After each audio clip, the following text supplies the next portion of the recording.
своей державности и незалежности. И как бы тяжко не было сегодня, мы не повинны забываться про этот светлый день 25 жнивня 1991 года. В той день я кіраваў дружиной Белорусского народного фронту. И так атрымалася, что когда начался ГКЧП 19 жнивня, то заснул я уже в незалежной Беларуси. Але ж 33 года тому назад я был абсолютно счастливый. И натурально тады мы николи не могли подумать, что в Беларуси практически не будет николи выборов.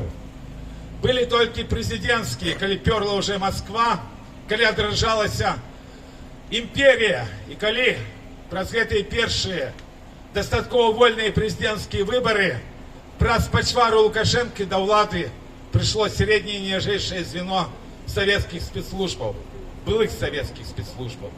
А далей вы все ведаете. И тому вы тут сегодня потребуете свободу для Андрея Гнета. Тому сегодня уже 20 тысяч палітвязняў пасля заканчэння апошняго выбарчего фарса. Тому сегодня в Беларуси, что день катавання. И сила зла, сила гибни оказалась такая мощная, что тут на диаспоре люди разбиваются на разные группы.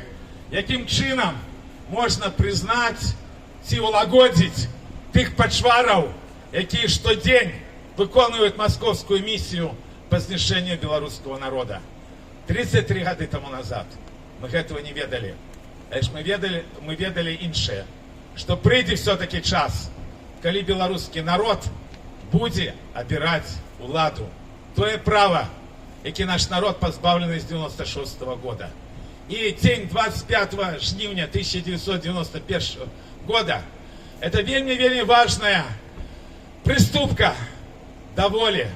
Бо калісьці будет той день, калі белорусский народ позбавится от лукашенковско-путинской банды. Бо Беларусь жила, живе и будет жить. Живе Беларусь! Живе! Живе Беларусь! Живе! Живе Беларусь! Живе! 1 вересня будет 85 годов, як началась другая светная война. Вы все это ведаете, нема белорусских сем'яў, якія не маюць забитых в этой войне.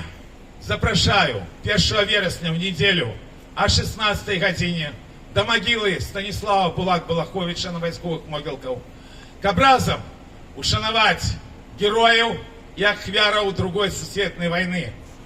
Не забываемо про то, что было в истории. Живе Беларусь! Живе! Слава нации! Смерть